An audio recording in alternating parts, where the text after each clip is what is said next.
Та бүхэндээ энэ сайхан өдрийн мэндийг хүргье. Мэдээллийн технологи шуудан харилцаа холбооны газраас 2012-оос 2016 онд хийж хэрэгжүүлсэн төсөл хөтөлбөрийг танилцуулах гэж байгаа туйлын таатай байна. Бид энэхүү төсөл хөтөлбөрийг хэнд зориулж, юуны төлөө яах гэж хэрэгжүүлсэн бэ гэдгийг өнөөдөр энэ дээрээс танилцуулахад оршиж байгаамаа. Бидний өнгөрсөн хугацаанд хийж хэрэгжүүлсэн төсөл хөтөлбөрөөр амьдралд ойрхон хүнд хэрхэн яаж очсон бэ гэдгийг эрдэгч та биднэр хэлэлтгүй мэдж байгаа ч бас энэ төсөл юуг зорьсон, анх бид ямар санаагаар гарсан гэдгийг илүү танилцуулахад бас оршино.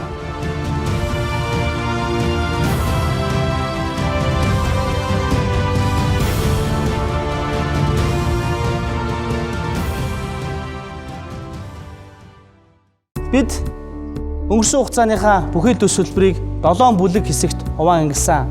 7 бүлэг хэсгийг хуваахдаа бид нар 7 зорилт гэж нэрлсэн. Энэхүү зорилтоо стратегийн 7 зорилт гэж бүр наривчлан тодтогч гарч ирсэн юм а. Яагаад бид 7 болгон бүлэглэж ангилваа гэж.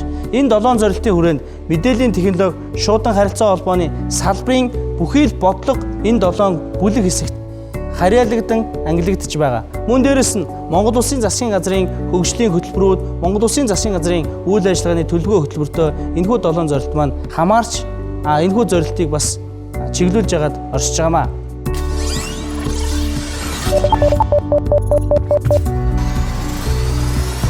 Стратегийн 1-р зорилт. 1-р зорилтыг бид анх санаачилсан гэж тодтогч хэлэх гээгүй юм а. Энэ зорилт Монгол Улсын үе үеийн засгийн газар, Монгол Улсын мэдээллийн технологи шуудан харилцаа холбооны салбарыг удирдах байсан үе үеийн хүмүүсийн хийж хэрэгжүүлсэн төсөлтөөр суурилсан. За манай байгууллагаас тавьсан тэргүүлэх 7 зорилтын нэг бол үндэсний эмэл дагуултай болох гэсэн нэг зорилт байгаа. За энэ зорилтын хүрээнд бид бол үндэсний хөтөлбөрөөр баталсан 2012 оны засгийн газрын 137 дугаар тогтоолоор Монгол Улсын үндэсний эмэл дагуул гэсэн хөтөлбөр батлагдсан. За энэ хөтөлбөрөөр үндсэндээ 5 том ерөнхий зорилтыг тавьсан байгаа. Үүнд ямар зорилтууд орсонгүй л сансрын холбооны үндэсний эмэл дагуултай болох, хоёрт нь тандан судалгааны зорилт өгье үндэсний эмэл дагуултай болох. За энэ эмэл дагуултай болохоос гадна сансрын технологи хөгжүүлэх чиглэлээр хүний нөөцийг бэлтгэх, хууль эрх зүйн орчныг сайжруулах гэсэн зорилтууд тусгагдсан. Энэ санаачлан гарган тавьсан зорилтынхаа хүрээнд Монгол Улсын ерөнхий сайдын дэргэд сансрын үндэсний зөвлөлийг байгуулж, олон улсын бүхий л экспертүүдтэй уулзалт хилцүүлгийг зохион байгуулж, үйлдвэрлэгчид, даатагчид, хөөргөгчид гээд бүхий л компаниудын төлөөлөлтөй уулзалтыг өндөр түвшин зохион байгуулж, өнөөдөр Монгол Улс үндэсний хиймэл дагуулт хөтөлбөрийнхөө техник эдийн засгийн үндэслэл дээр суур болсон бүхий л бичиг баримтыг босруулсан. Одоо бид оновчтой шийдлийг гаргаж хизээ хаанаас хинээр хөөргүүлэх вэ гэдэг энэ шийдвэрийг гаргах үлдсэн юм а. Үүгээрээ бид мэдээллийн технологи шуудан харилцаа холбооны газар өөрөөс хамаарсан зорилтод тавьсан энэ ажлаа хийж гүйцэтгэсэн гэж ойлгож байна.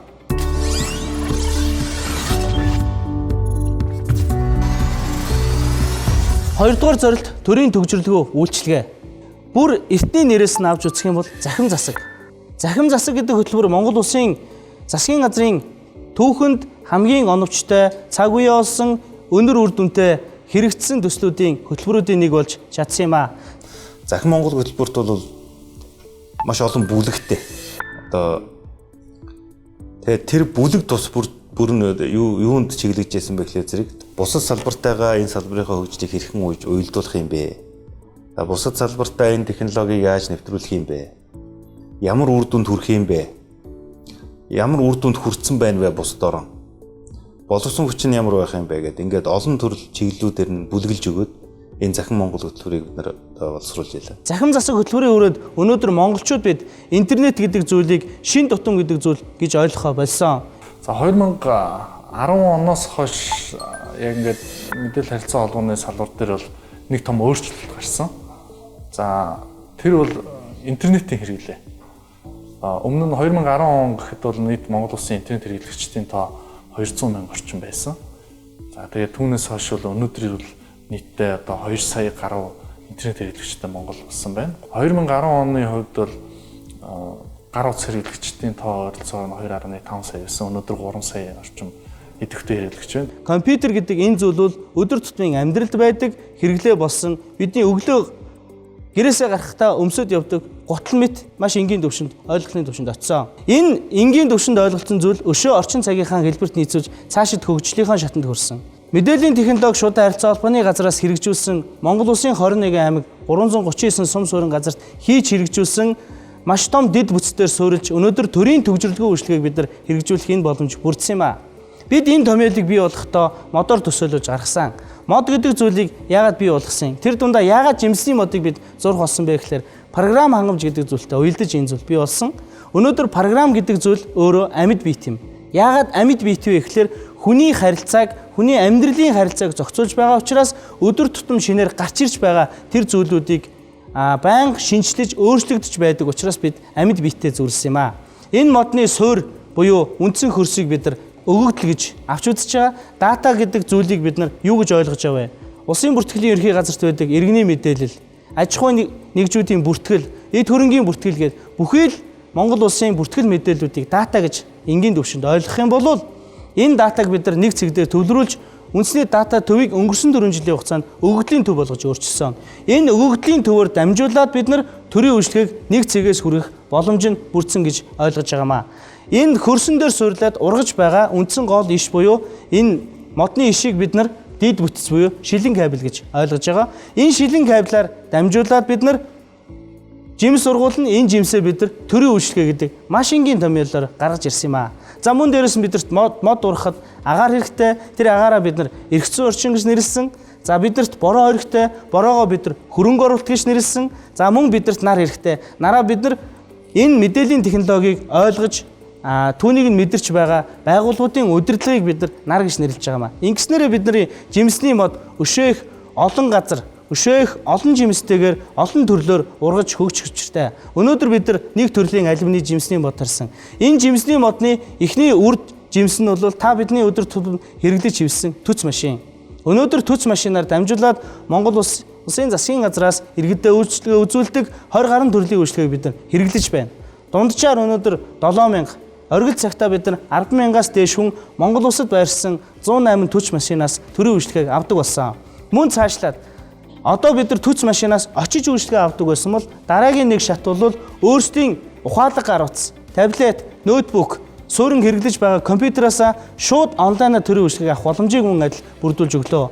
www.zasag.mn гэдэг веб хуудасаар Монгол улсын засгийн газраас үйлчлэгээ үзүүлж байгаа 25 төрлийн үйлчлэгийг авах боломжинд бүрдлээ. Мөн цаашлаад ойрын хугацаанд 25-аар нэмэх нь 167 төрлийн үйлчлэгийг энэ вебсайтаас авдаг болно.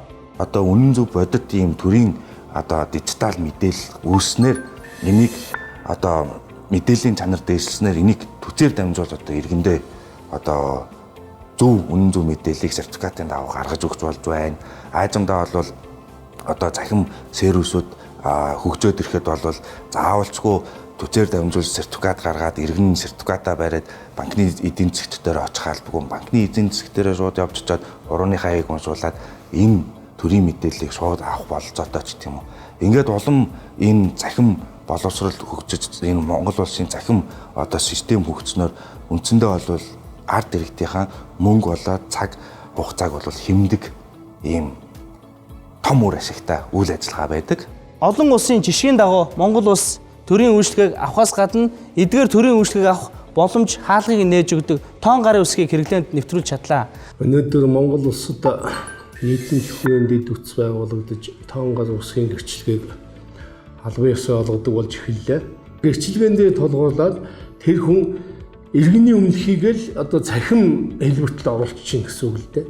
Тэр хүнийг цахим хэлбэрээр дэлхийн аль ч өнцөг болонд хөдөлмөргүй таньж баталгаажуулах энэ л баталгааг хангачиж байгаа юм. Мөн цаашлаад төрийн үйлчлэгээ бид нар онлайнаар хүрэхээс гадна нэг том бодлогын зорилт гарч ирсэн. Өнөөдөр Монгол улсын иргэдийг бид нар захим орчинд ажиллах, за үүгээр дамжуулаад интернетийн идэвхтэй хэрэглэгч болгоход бид нар бодлогын том асуудал гарч ирсэн, түүний сургалтын асуудал гарч ирсэн. Энэ сургалтыг мэдээд бид тэр болгон иргэнд бид биечлэн хүргэж өгч гэрт нь очиж зааж чадахгүйгээс хойш бидэрт эхний ээлжинд өөрийнхөө боломжинд тулгуурлаж мэдээллийн технологи шуудан харилцаа холбооны газраас яаж zasag.mn гэдэг веб хуудсыг саяхан ашиглалтанд өгöd байна. Энэ веб хуудасаар дамжуулаад иргэн та өөрт байгаа тохиолдож байгаа технологи тулгарч байгаа бүхэл мэдээллийг авч ашиглах бүрэн боломжтой болсон. Магадгүй та өөртөө яхаа мэйл хаяг нээх гэж байгаа бол Google-ийн Gmail нээх гэж байгаа болвол за мөн та Samsung-ийн гар утсанд пассворд хийх гэж байгаа бол Facebook дээр шинэ пэйж нээх гэж байгаа бол магадгүй шинээр Facebook хэрэглэгч болох гэж байгаа бол мөн Twitter-ийн идэвхтэй хэрэглэгч болох гэж байгаа бол гээд энэ болгонд тань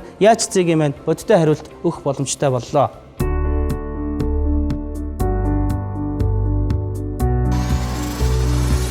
Стратегийн 3 дугаар зорилт бид интернетийг Монгол улсын өнцөг булан бүрт сууж байгаа иргэн Улаанбаатар хоттой ижилхэн үнээр за мөн адилхан ижил хурдаар авах нь бидний хамгийн том зорилт байсан. За энэ зорилтыг бид нар өнгөрсөн 4 жилийн хугацаанд ажиллаж өнөөдөр бид нэг том бэлэгтэй уулзж байгаа нь монголчууд бид хаана байгаас үл хамааран Улаанбаатар хоттой ижилхэн үнээр ижил хурдаар интернет авах боломжийг бүрдсэн. Энэ бол манай 3 дугаар зорилтын хамгийн гол түлхүүр байсан. Бид ч мөн адил энэ зорилтыг өнөөдөр амжилттай хэрэгжүүлээд ажиллаж байгаадаас туйлын баяртай байна. Одоо Монгол улсад интернетийн хэрэглээг 21 аймаг 250 гаруй суманд хүргэж байгаа цорын ганц ийм компани байгаа.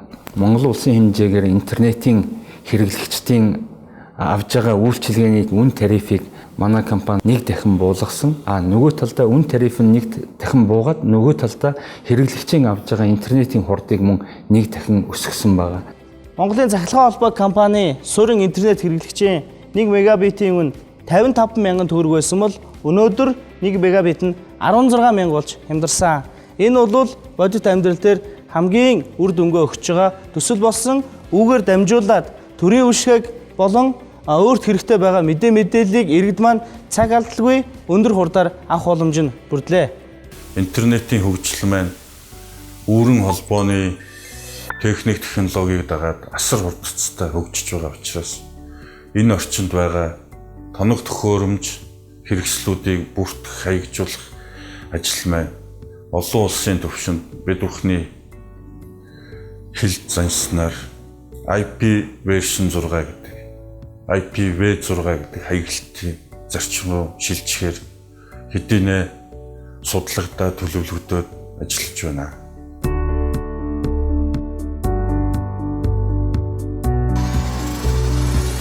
Дөрөвдүгээр зорилт бол дан ганц Монгол улсын зорилт байгаагүй. Энэ бол олон улсын Цахилгаан холбооны байгууллагаас өгсөн үүрэг даалгаврын дагуу Монгол улс нэгдсэн үндэсний байгууллагын гишүүн орныхоо хувьд энэ дөрөвдүгээр зорилтыг хамтдаа хийж хэрэгжүүлсэн. Энэ бол Тоон телевиз, Тоон радио байсан. Тоон телевизийн тухайд анх 2005 онд олон улсын Цахилгаан холбооны байгууллагаас дэлхийн улс орнуудыг 2015 он гэхэд Тоон систем шилжих уриалгыг дэвшүүлсэн. Телевизийн өргөн нэвтрүүлгийг тоон технологи шилжүүлснээр дараа үеийн хөдөлгөөнд холбоо өндөр хурдны интернет, утасгүй холбооны үйлчилгээ Монгол улсад улам хурдтайгаар нэвтэрч хөгжих энэ сайхан боломж замыг бид бүхэн нээж өглөө. Радио телевизийн өргөн нэвтрүүлгийг ер нь тоон технологи шилжүүлснээр ямар хоёр үр дүн гарч байгаа юм бэ гэхээр нэгдүгürt бол бууд урсны чанар бол маш сайн болж байгаа. Тоон технологи шилжүүлснээр үүсэж байгаа бас хоёр дахь давуу тал гэвэл энэ радио давтамжийг ашиглалтын хэмжээг бол илүү бууруулад ингэх болцоод байгаа. Радио давтамж гэдэг нь бол өөрөө хязгаарлагдсан өлнөөц. Тэгэхээр энийг бол үр ашигтай ашиглах нь бол одоо чухал асуудал юм байна. Тэгэхээр одоо өмнө нь аналогд ашиглаж байсан радио давтамжуудыг тоон технологи шилжүүлээд илүү бага зурвасаар бага радио давтамжийн нөөц ашиглаад ингээд тоон технологи илүү чанартай үйлчлэгийг бол хүргэж байгаа юм. За суллаад авсан радио давтамжаа бол илүү одоо хүчтэй технологи, LTE технологид бол ашиглахаар ингээд цааш шилжилтээ хийгээд явж байгаа. Тэгэхээр энэ шилжилтийг бол бусад Азийн орнууд хийх гэж одоо болтол бас олон орнууд бол оролдож байгаа.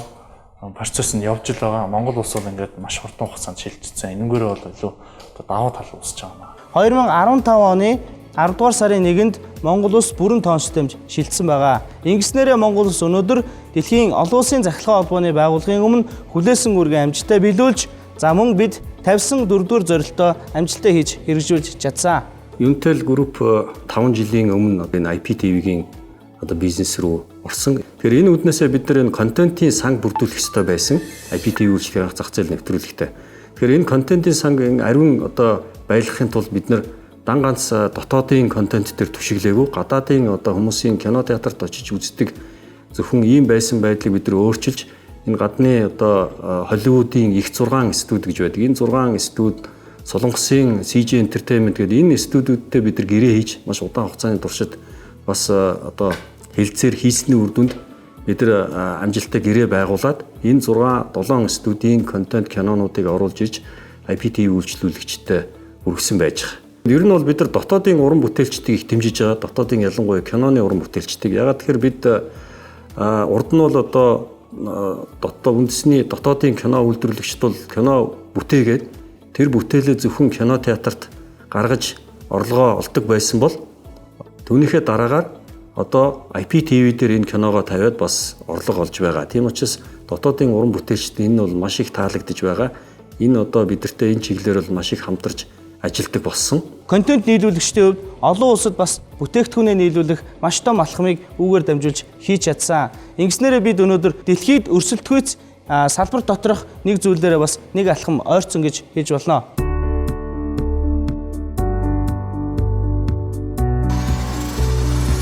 Стратегийн 5 дугаар зорилт бол бид юуг тавьсан бэ? Оюуны бүтээмж өндөр залинтай ажлын байр. Харилцаа холбооны салбар, мэдээллийн технологийн салбарын хөгжил гэдэг бол дандаа өөрөө нийгмийнхаа хөгжлөөс төрүүлж явж байдаг. Төрүүлж явж байгаа учраас бас нийгмийнхаа хөгжлийн түвшин нь болдог, зүтгүүр нь болдог. Тэгээ энэ салбар дээр хөгжсөн харилцаа нь буцаад одоо нийгмийн, улс төрийн, эдийн засгийн бүх чиглэлөө бол нөлөөлж идэг. Програм хангамж гэдэг энэ зүйл дэлхий дээр нэг хэлээр бичигдэж байна. Энэ нэг хэлээр бичигдэж байгаа энэ их мөнгөн урсгалаас бид өөрсдийнхөө оюуны потенциал тулгуурлаж, бүтээгдэхүүн хийж, түүнийгээ борлуулж бид дэлхийн зах зээл дээрээс мөнгө олох боломжтой байна гэж үзэж энэ төсөл хөтөлбөрийг хэрэгжүүлсэн. За энэ төсөл хөтөлбөрийг хэрэгжүүлэхдээ бид мэдээллийн технологийн үндэсний паркийг бид Монгол толгой Silicon House болгон өөрчилж, түүн тулгуурсан маш олон ажлуудыг хийсэн. За мэдээлэл технологи шуудан харилцаа холбооны газрын дэвшүүлсэн 7 зорилтын хүрээнд мэдээлэл технологийн үндэсний парк нь өндөр залинтай ажлын байр, олон улсын бүтээгдэхүүн хөтөлбөрийн хүрээнд Америкийн нэгдсэн улсын Silicon Valley-д нэг компани Alchemist Technologies гэдэг компаниг 60 хоногийн хугацаатай хөтөлбөрт хамрагдуулаад оролцуулаад ирсэн байгаа. Мөн манай инкубатор компаниудын бүтээгдэхүүнүүд Японы зах зээл бол Америкийн зах зээл, Хятадын зах зээлээр чинь гараад эхэлсэн байна. Мэдээлэл технологийн үндэсний парк дээр олон улсын ерөнхийдөө 3 шалгалт явагдаж байна. Японы мэдээлэл технологийн инженерийн ерөнхий шалгалт гэж явагдаж байна. Сингапурын ICDL буюу бас нэг шалгалт явагдаж байна. Мөн энэ жилээс эхэлж Солонгосын Top Set-ийн шалгалт нэмэгдэж орж явж байгаа. Энэхүү шалгалтууд нэмэгдэж орж ирж байгаатай холбогдуулан мөн зохис сургалтуудыг бид нараас зохион байгуулж байгаа. Тэгэхдээ өнгөрсөн үйл ажиллагаар явж исэн сургалтуудыг бид нар тэрнээс илүү шинэ өндөр технологиг Монголд байхгүй технологиудын сургалтуудыг төлхөө нэвтрүүлж оруулахын төлөө ажиллаж байна. Өнгөрсөн 4 жилийн хугацаанд 4 том чуулганыг бас зохион байгуулсан. Энэ бол Монголын програм хангамж үйлдвэрлэгчийн салбарын анх дугаар чуулганаас эхлээд зохион байгуулсан. Энэ чуулганы үр дүнд бид нэг ойлголцод хүрч чадж байгаа. Тэрний юу гэхээр Монголын бүхэл компаниуд, Монголын төрийн байгууллагууд Монголын програм хангамж үйлдвэрлэгчдийн бүтээгдэхүүнийг авах боломжтой юм байна. Тэд дэлхийн стандартт нийцсэн бүтээгдэхүүн гаргах чадвартай болчтой гэдгийг бас харуулж байгаа. Миний түрүүнд дурдсан төц машин, замын цагдаагийн бэлэн бус төлбөр тооцооны систем, за нэмийн өртгийн албан татврын сүүлд хэрэгжиж байгаа нөөтийн одоо урамшууллын систем гэд маш олон том системүүд. За тэр дундаа санхүүгийн програмууд, уул уурхайн програмууд гэд маш олон програм хангамжууд Монголын компаниуд хийж гүйцэтгэж чадж байгаа нь бас энэ төслийн зорилттой бас уялдж байгаа. Эдгээр салбарт ажиллаж байгаа компаниудаа бас амжилт хүсэж богино хугацаанд дэлхийд гарч дан ганц монголчуудыг уул уурхаагаас биш оюуны чадамж дээр тулгуурлан хөгжиж чаддаг маа гэдгийг харуулна гэж итгэж байгаа. Энэ зорилтын хүрээнд бид нар бас нэг том зорилтыг тавьсан. Энэ бол юу байсан бэ гэхээр бид 1200-аад онд Чингис хаан дэлхийг байлдан дагуултаараа эзлэж Чингис хаан гэдэг нэрийг өнөөдөр түүхэнд үлдээж чадсан бол түүний үр сад нь оюуныхаа бас байлдан дагуултаар Чингис хаан хоёрыг бас бүтээж чадна хаа гэдэгт итгэлтэй байгаа. Тийм учраас 5 дугаар зорилт бол энд чиглэж орсон.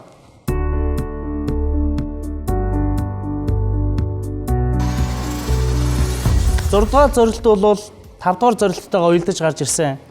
Яагаад энийг тусдан зорилт болгож тавьсан бэ гэхээр оюуны бүтээмж өндөр цалинтай ажлын байраас энэ бие даасан бас дахиад нэг шинэ бүтц гарч ирж байгаа. Энэ бол олон улсын стандартын бүтээгдэхүүн. Өнөөдөр дэлхий дээр нэг хэл байдаг. Дэлхийн улс үндэстнүүд бүгд өөр өөрийн хэлээр ярьдаг. За програм хангамж бол ганцхан хэлээр ярьдаг. Тийм учраас бид юу гэж хэлж байгаа нөхөр дэлхийн энэ нэг хэлээр бичигдэж байгаа энэ өргөн уудам хязгааргүй цаг хугацаатай уралдан хөгжиж байгаа энэ зах зээл дээр монголчууд бид хүчтэй тоглогч, хүчтэй үйлдвэрлэгч, хүчтэй лид хийх хүмүүс болж чадна гэж харсан учраас бид нар олон улсын стандартын ий бүтээгдэхүүнийг зорилт болгон тавьж гаргаж ирсэн. Пран үйлдвэрлэгчдийн холбоо бол тангаас бид нар үндэсний пран үйлдвэрлэгчтэй биш бас олон улсын түвшинд үйл ажиллагаа явуулдаг дэлхийд танигдсан компаниудтай хамтарч ажиллаж бид нар бас тэр компаниудаас одоо хөгжлийн хандлагын чиглэлээр ч байдаг юм уу цаашид ер нь Монгол улсад пран хэмжээг хөгжүүлэх чиглэлээр суралцах зүйлүүд их байгаа болохоор эдгээр компаниудтай хамтарч үйл ажиллагаагаа хамтран зохион байгуулахыг бол эрмэлздэг.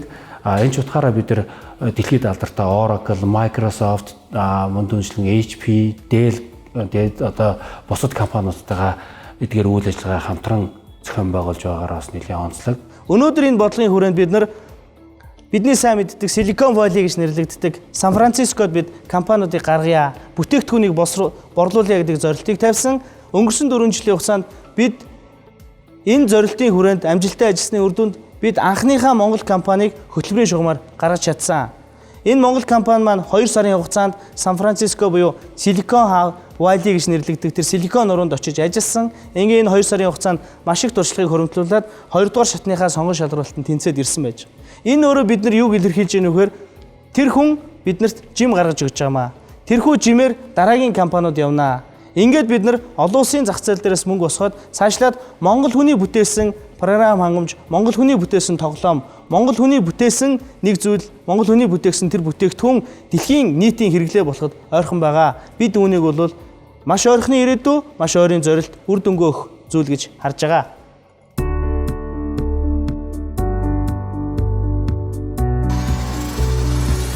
Шуудан суурилсан дэвшил стратегийн 7 дугаар зорилт. Өнөөдөр шуудан дэлхийн улс орнуудад сонгодог утгаараа хөгжсөн. Бидний амьдрал маш завгүй болсон.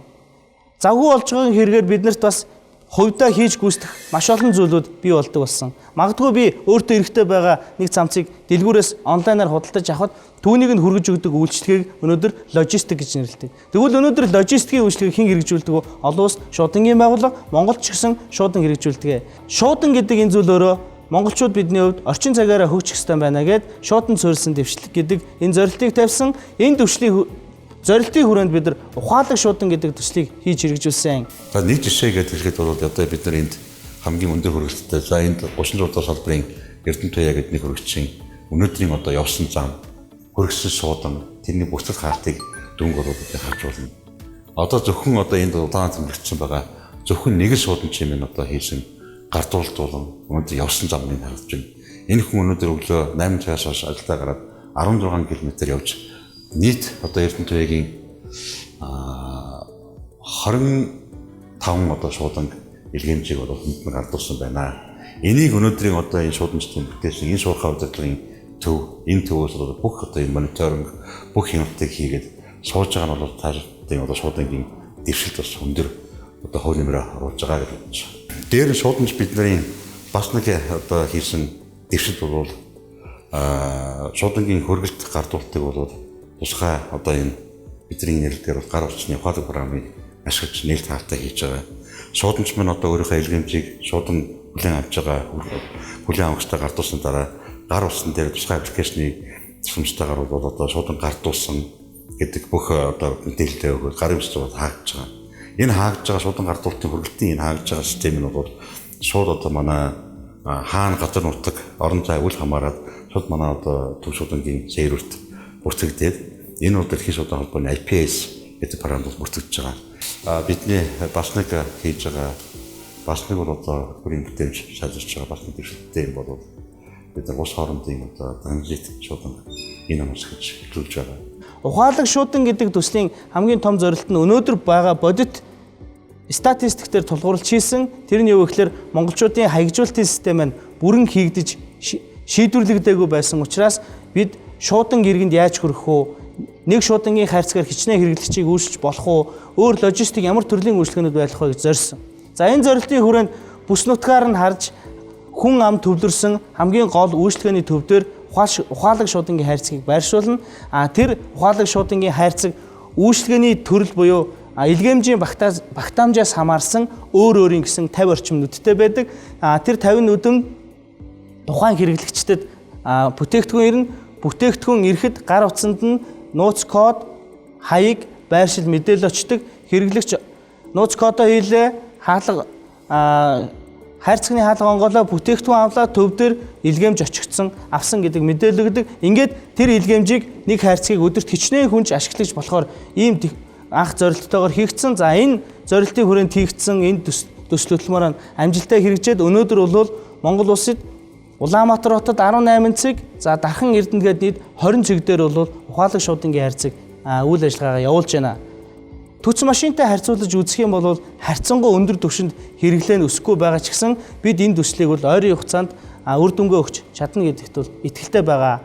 Ер нь бол түц машинаар дамжуулаад гадаад паспортыг захиалж болж байгаа, иргэний үнэмшлэхний хаягсан иргэний үнэлгээ дахин захиалж болж байгаа. За түүний хүлээн авах процессыг бид нар ойрын хугацаанд бол ухаалаг шуудангаар авч хэрэгжүүлдэг энэ схем рүү орно гэсэн ийм зорилттой явж байгаа.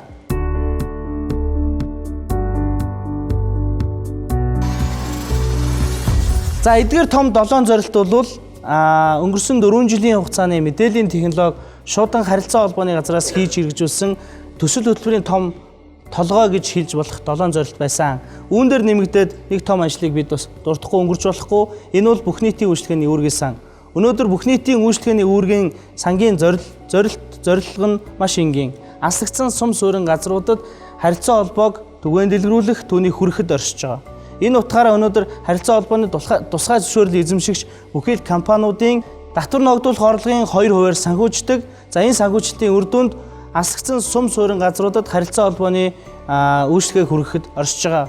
За өнгөрсөн хугацаанд хийж хэрэгжүүлсэн томоохон ажлуудаас таймлайн хэлбэл 100 гаруй аслагдсан сум суурин газар хөлийн бомбод дүүрэн холбооны үйлчлэгээ хүргэсэн байна. За тухайлбал Алтан булгаас замын өдөртөл 18 км тасралтгүй 3G сүлжээ оруулсан зэрэг ажиллана.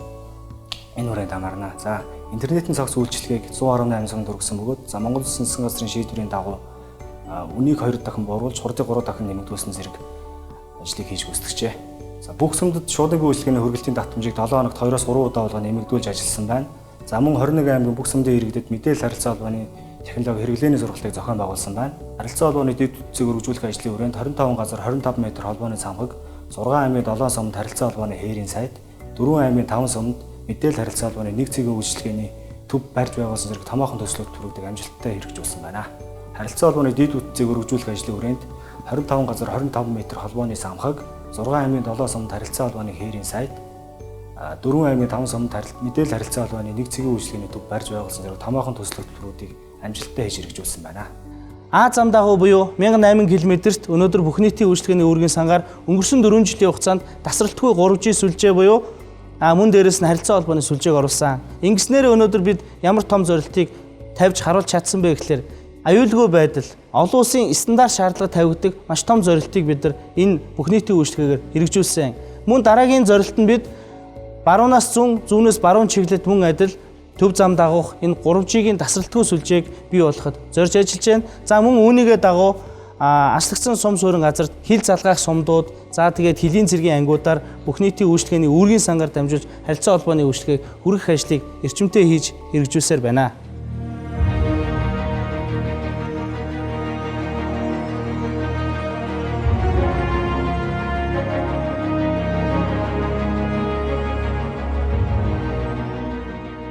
Миний ярьсан зүйл бол 2012-оос 16 онд хийж хэрэгжүүлсэн төсөл хөтөлбөрийн ерөнхий тойм мэдээлэл байлаа.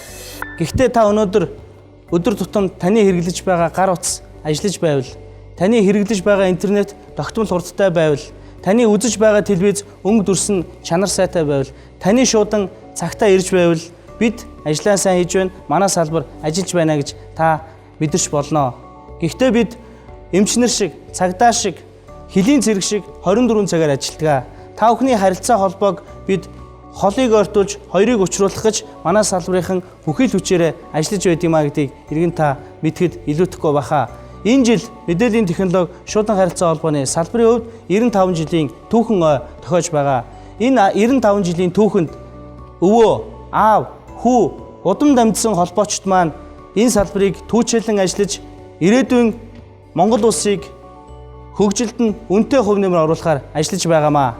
Мэдээллийн технологи шуудан харилцаа холбооны салбарт ажиллаж ирсэн үе үеийн холбоочдоо, инженер техникийн ажилчдаа, албан хаагчдаа, энэ салбараас төрөн гарсан гавьяатуудаа, сайдуудаа 95 жилийн ойн гал халуун баярын мэндийг үүгээр дамжуулан хүргэж байгааг минь хүлээн авна уу. Баярлалаа. Үнэхээр бас энэ салбарын хөгжил онцлог бол ерөөсөө аль нэг хувь хүнээ гэхээсээ илүү багийн тоглолт байдаг, хамт олонны бүтээл байдаг, олон одоо цаг хугацааны ийм бүтээлүүдийн донд олон одоо шаналл, бодол энэ бүх зүйлийн донд технологи өөрөө дэмжиж яадаг, гарч байдаг. Технологи өөрөө гараа шууд нэвтэрдэг. Дахиад энийг хэрэгжүүлэхэд бол дахиад багийн тоглолт, дахиад олон хүмүүсийн нүр их хөдөлмөр зүтгэлээр одоо яг өдөр тутмын хүмүүсийн амьдрал руу ирдэг. Тийм учраас энэ салбарт ажиллаж байгаа маш олон одоо манай харилцаа холбооны инженерүүд, технологийн ажилтан ажилчид, мэдээллийн технологийн олон 10 инженерүүд та бүхний энэ нүр их хөдөлмөр, энэ технологийн хөгжлийн энэ шалтгаанаар улс орны айл өрхийн амьдрал бас үнцээрээ өөрчлөгдөж байдаг. Тэгээд энэ өөрчлөлтөөс бас улс орны хөгжил өөрөө шууд шалтгаалж идэг учраас энэ их одоо том улс орны хөгжлийн түүчээ болсон энэ ажилдаа улам их амжилт гаргаараа дэлхийн нийтэд гарч байгаа энэ бүх одоо шинэ санал санаачлага, техник, технологиудыг бол Монгол нутагтаа хурдан нутагшуулж байгаараа Монголын гэсэн өөрийн бас онцлогтой том шийдлүүдийг, Монголын гэсэн том бүтээн байгуулалтуудыг, Монголын гэсэн том ажил хэрэгүүдийг бол хамтдаа урагшлуулахын төлөө зүтгэцгээ Монгол Улсын засгийн газрын зүгээс бол салбарынхаа хөгжлийг хангасан энэ бүх зүйлүүдээр бид нар бол болцоотой бүх дэмжлэгээ бол үзүүлж ажиллана. Эргээд өөрөө энэ салбар маань дандаа шинийг бий болгож, дандаа нийгмийн хөгжлөөсөө урд нь алхаж идэг гэдэг утгаараа энэ хурдыгаа хадгалж бас энэ өндөр бүтээлээ хадгалж явахын энэ үлжээтэй өрөөлийг баярын энэ өдөр нийт одоо мэдээллийн технологийн харилцаа холбооны радио телевизийн бүх энэ салбарын мянган ажилтнаа хүсэн өрөөж байна. Та бүхэн сайхан барилцгаарай. Ийхүү орчин үеийн замналаар хөгжөөд 95 жилийг үдэж байгаа харилцаа холбооны салбар дэлхийн харилцаа холбооны чиг хандлага технологийн дэвшлиг эх орондоо цаг тухайд нь нэвтрүүлж хэрэглэгчдэд хүргэж мөн тэднийгээ сургаж иржээ. 2G, 3G технологиг нэвтрүүлж байсан цаг саяханч өрн телефоны операторууд дараагийн үеийн технологи болох 4G LTE-г нэвтрүүлсэн нийгмийн хөгжлөө хурцгаж дэлхийн аль ч улсаас салбарынхаа хөгжлөөр дутахгүй байх нөхцөлийг бүрдүүлж чаджээ. Бизнесийн болоод нийгмийн хөгжлийг хурцгагч харилцаа холбооны салбар цаашид олон улсын чиг хандлагын дагуу шинэ технологиг үргэлж нэвтрүүлж нийгмийн хариуцлага хүлээн ажиллахаа салбарын ажилтнууд иргэдийнхээ өмнө амлаж байна.